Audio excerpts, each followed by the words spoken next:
So hello and welcome to our YouTube channel right. This is me Ashirwad Kumar. हम लोग 120 plus जो most important questions हैं mains के लिए, यूपीएससी मेंस के लिए हम लोग उसको डिस्कस कर रहे हैं।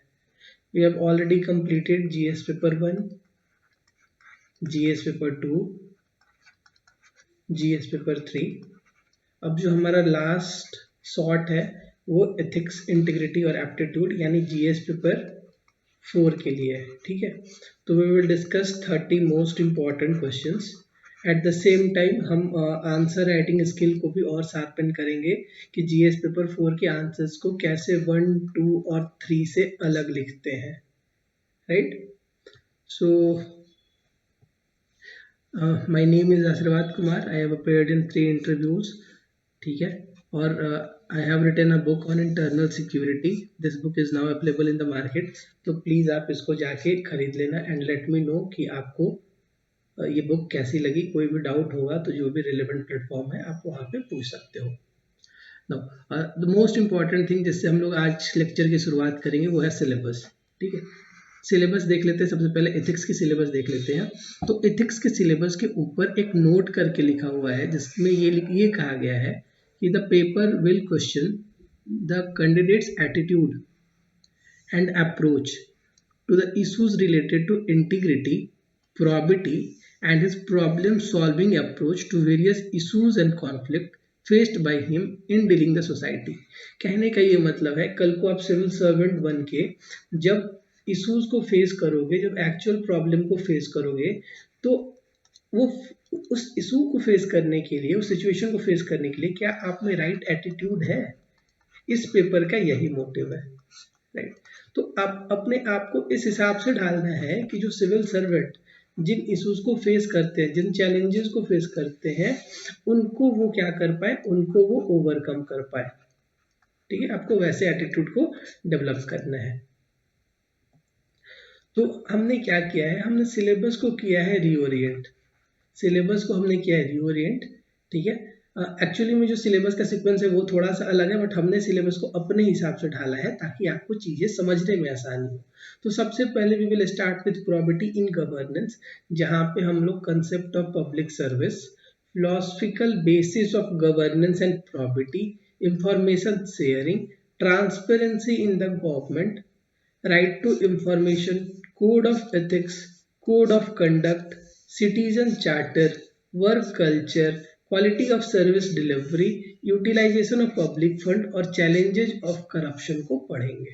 राइट, देखो इससे एटलीस्ट 1 to 2 क्वेश्चन आएगा। At the same time at least एक तो केस स्टडी पक्का से पक्का है। ठीक, तो ये समझना जरूरी है इस पेपर के लिए। ये जो आपकी टॉपिक है ये ओवरलैप करती है आपके जीएस पेपर 2 के गवर्नेंस से भी।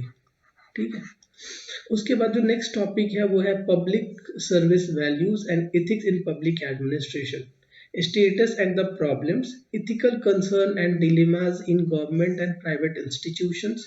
जिस इथिकल कंसर्न, जिस इथिकल डिलेमा की अपन बात करते हैं उसको डिस्कस करना है। Laws, rules, regulations and conscience as a source of ethical guidance. कई बार ऐसा होगा कि जो लॉ है, जो रूल है, वो कॉन्फ्लिक्ट में आ जाएगा आपके कंसाइंस से।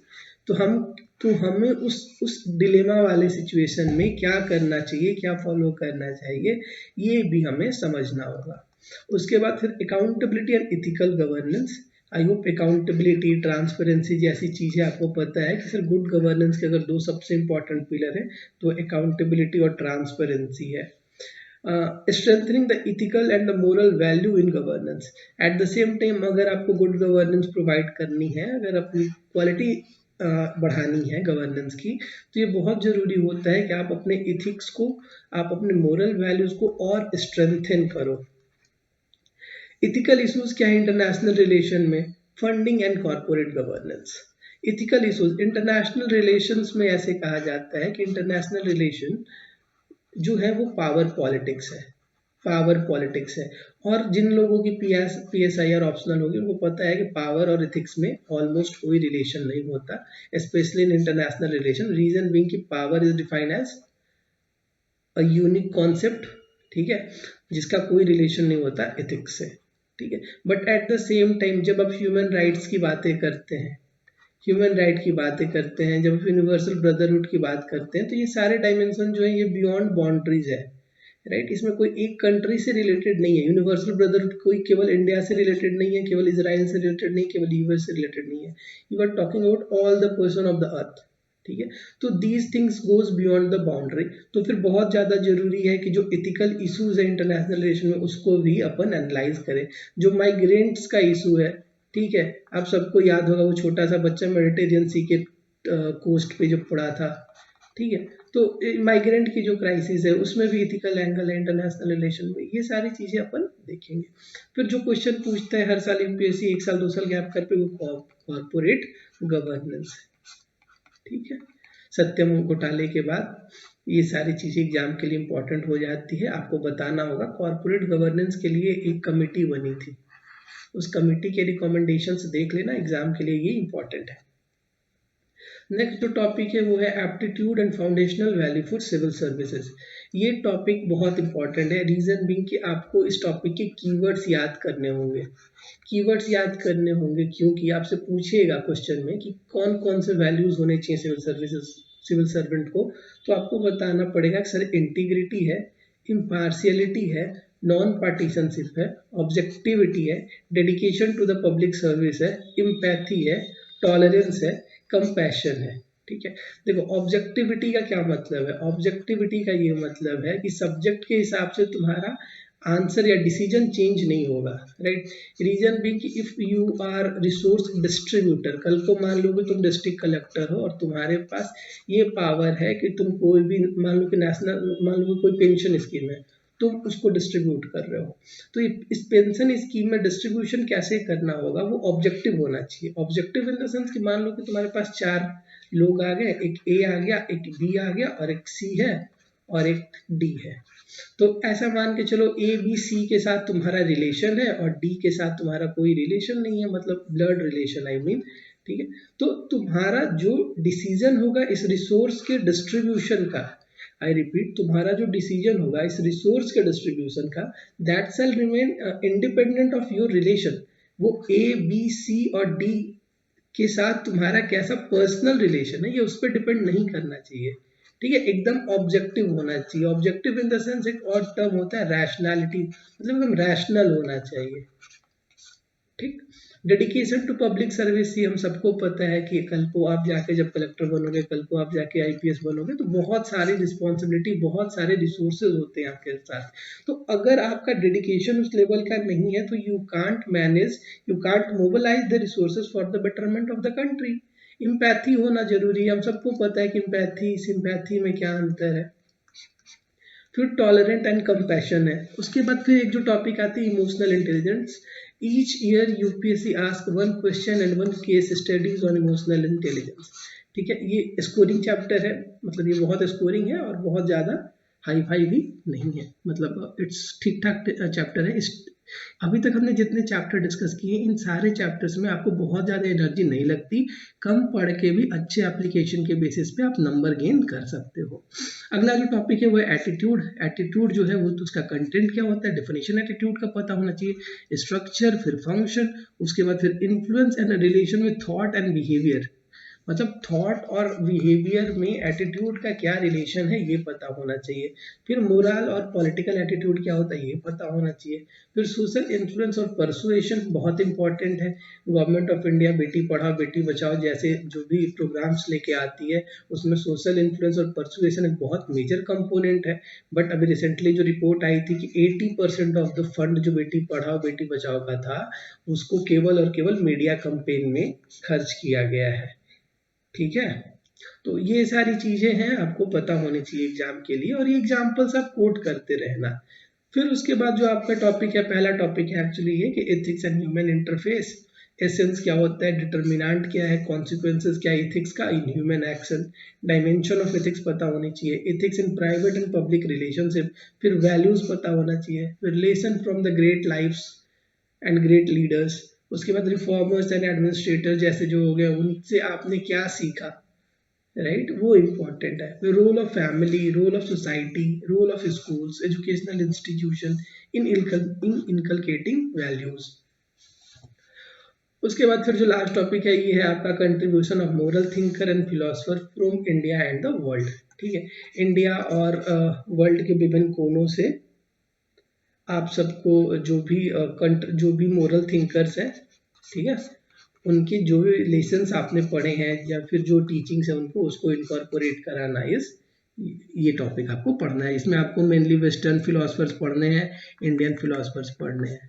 ठीक है, देखो जिनकी PSIR ऑप्शनल होगी उन लोगों के लिए ये थोड़ा सा टॉपिक हो जाता है आसान, but at the same time किसी और के लिए भी बहुत ज़्यादा टफ नहीं है।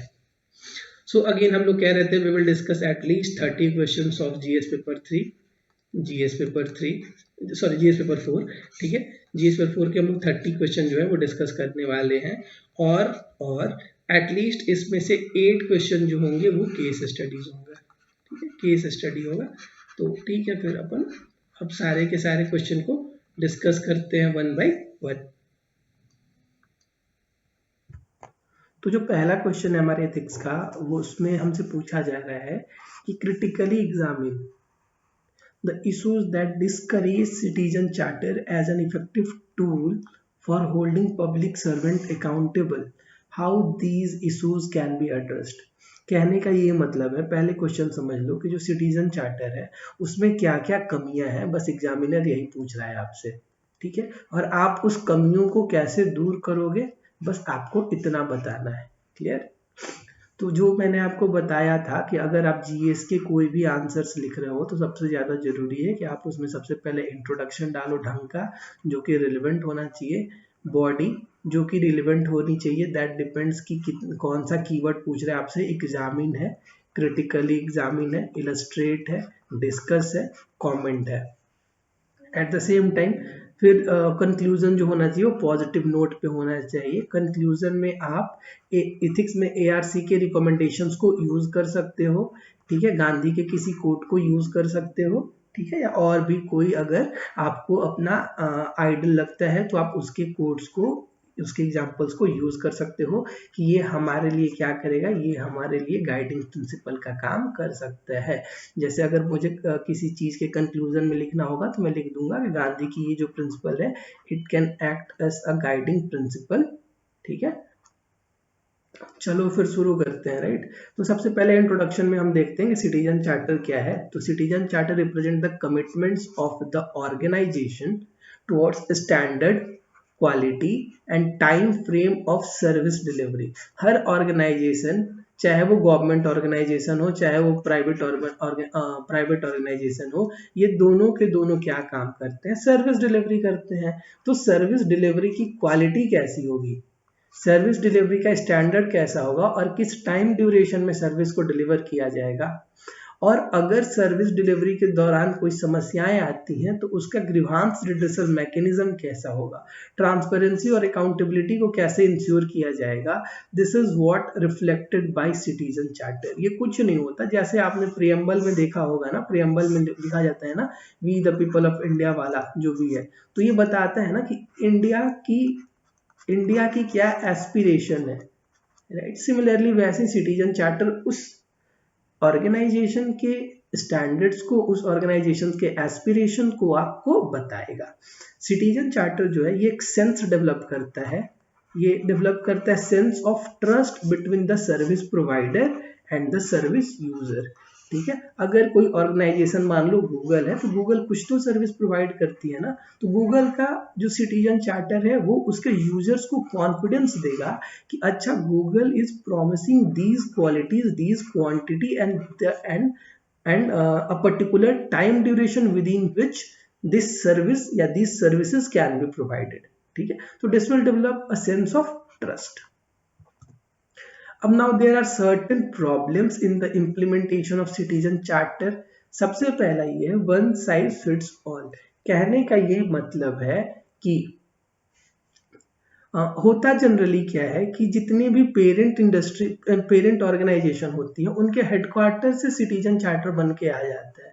फॉर एग्जाम्पल, मान लो कि एक एग्जाम्पल लेते हैं, पुलिस लेवल का सबसे बेसिक यूनिट जो होता है, पुलिस सिस्टम का जो सबसे बेसिक यूनिट होता है वो थाना होता है। ठीक है, ये पुलिस स्टेशन होता है, बट जो पुलिस स्टेशन की मान लो कि सिटीजन चार्टर बनी, वो दिल्ली की होम मिनिस्ट्री के अंदर किसी ज्वाइंट सेक्रेटरी के ऑफिसर ने बना दी। अब ना वो पिछले 15 से 20 साल तक है तो दिल्ली में, ठीक है। अब उसने एक फॉर्मेट तैयार कर दिया, उसने सारे के सारे वर्ड तैयार कर दिया जो दिल्ली के बाहर सर्कुलेट हो गई, और केरल से लेके कश्मीर तक, गुजरात से लेके अरुणाचल प्रदेश तक सेम सिटीजन चार्टर को यूज कर लिया गया डिफरेंट पुलिस स्टेशन में। But this is not the reality, reason being the social, economic, political and security condition of Jharkhand is very very different from that of Bihar, is that of Arunachal Pradesh, is that of Gujarat, is that of Kerala. तो पूरी की पूरी centralise system है citizen charter का बनना और उसका implementation भी, ठीक है।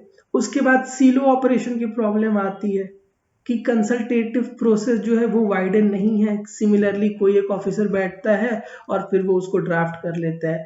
थर्ड जो प्रॉब्लम आती है सिटीजन चार्टर में वो नॉन डायनामिक है।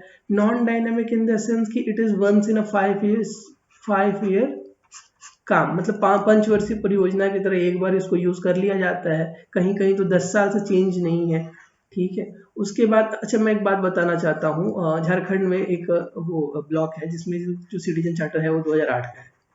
सोचिए देखो 13 साल 14 सालों में सिचुएशन कितनी बदली, बट अभी उनका सिटीजन चार्टर सेम है। ये चीज जो मेरे नजर में पड़ी थी तो मैंने आपको डिस्कस किया।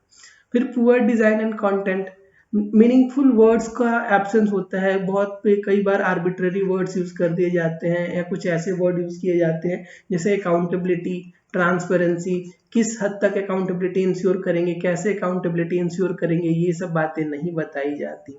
फिर लैक ऑफ पब्लिक अवेयरनेस है, मतलब बहुत कम लोग को पता है सिटीजन चार्टर क्या होता है। To be very frank, UPSC civil services में जो प्रीलिम्स लिखते हैं उन बच्चों को भी नहीं पता है सिटीजन चार्टर एक्चुअली है क्या। एक्चुअली जब आपको मेंस लिखना है तब तो आपको पढ़ना पड़ता है, बट ये अवेयरनेस की लेवल है, ठीक है।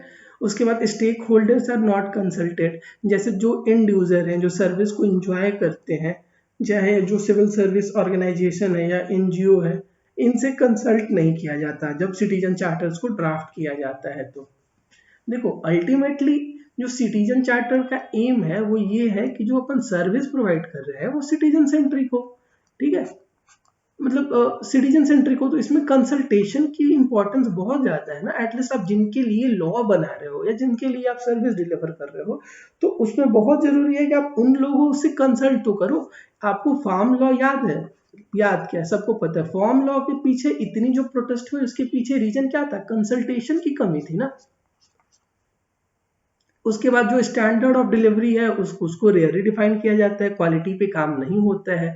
और अगर अगर अगर डिफाइन भी कर दिया गया है तो जो सर्विस डिलीवरी का लेवल है वो वैसा नहीं है। उसके बाद जो आखिरी बात है वो ये है कि जो पुअर अडेरेंस है, यानी जो प्रोमिसेस की जाती है उसको ऑर्गेनाइजेशन फॉलो नहीं करती, ठीक है। तो इसमें कुछ सिटीजन इसमें इसमें इसमें जो है ना, तो ये सारी प्रॉब्लम्स इसमें आती हैं जो मैंने आपको डिस्कस किया कि सर पुअर अडेरेंस है, क्वालिटी इशू है, लो कंसल्टेशन है, पब्लिक अवेयरनेस कम है, पुअर डिजाइन है, नॉन डायनेमिक है, सीलो ऑपरेशन है, वन साइज फिट ऑल की समस्याएं आती हैं। अब अपन कर क्या सकते हैं, कर सबसे पहले ये कर सकते हैं कि जो समस्या है उसको एड्रेस कर दो। पहली समस्या थी कि सर कंसल्टेशन प्रोसेस वाइड नहीं है, तो उसको वाइड कर दो। जो सिविल सोसाइटी है, जो एनजीओज हैं, जो जो एक्सपर्ट्स हैं, उनसे राय ली जाए, उनसे कंसल्ट किया जाए। वही अगली बार फिर कहा गया है कि पार्टिसिपेटरी प्रोसेस को इन्हांस करो, ठीक है, ज्यादा से ज्यादा लोगों को इंक्लूड करो। Firm commitment to be made, मतलब प्रिसाइज कमिटमेंट बनने चाहिए, ऐसे नहीं कि अपन ये करेंगे प्रिसाइज कि we will provide this quality of time within this span of time, ठीक है। उसके बाद रिड्रेसल मैकेनिज्म जरूर होना चाहिए अगर डिफॉल्ट हो जा रहा है तो। कल को अगर जो प्रॉमिस बनाई थी उस ऑर्गेनाइजेशन में और अगर वो उसको फॉलो नहीं कर रहा है तो कुछ तो रिड्रेसल मैकेनिज्म होना चाहिए ना। उसके बाद गवर्नमेंट को एक और चीज याद रखनी चाहिए कि one size does not fit all, means Delhi will not dictate what will be the content of a citizen charter in Jharkhand, in Bengal, in Bihar, in Odisha, because the social, economic, political conditions are completely different from that of Delhi. और उसके बाद periodic review होना चाहिए, periodic updation होना चाहिए उसका। फिर responsibility fix करनी चाहिए, जो ऑफिसर्स अकाउंटेबल है इस रिजल्ट के लिए उनकी रिस्पॉन्सिबिलिटी को फिक्स करनी चाहिए। ठीक है। नाउ कंक्लूजन क्या है, कंक्लूजन में तो आप सबसे पहले देखो कि citizen charter is playing a prominent part in ensuring minimum government and maximum governance, changing the nature of charter from non-justiciable to justiciable, and adopting penalty will make this measure more efficient and citizen friendly. अगर आप चाहते हो कि citizen charter को बहुत ज़्यादा citizen centric बनाया जाए, मोर इफिशिएंट बनाया जाए, तो आपको कुछ काम करना होगा। सबसे पहले ये अब तक नॉन जस्टिसिएबल है, इसको जस्टिसिएबल बनाओ। दूसरा पेनल्टी यूज करो। तीसरा अपन ये कह सकते हैं कि जो रिड्रेसल मैकेनिज्म है उसको बेहतर करो। बाकी सेकेंड ARC का सर्वोत्तम मॉडल है जो अपन पढ़े थे गवर्नेंस में, ठीक है, ये आपको एक स्टैंडर्ड मॉडल की तरह काम कर सकता है, which can provide a citizen centric governance. So this was our question number 1। We have still 29 question to discuss, जो आने वाले हम 14-15 दिनों में डिस्कस कर लेंगे, ठीक है। तो this was all for today, thanks for listening, thank you.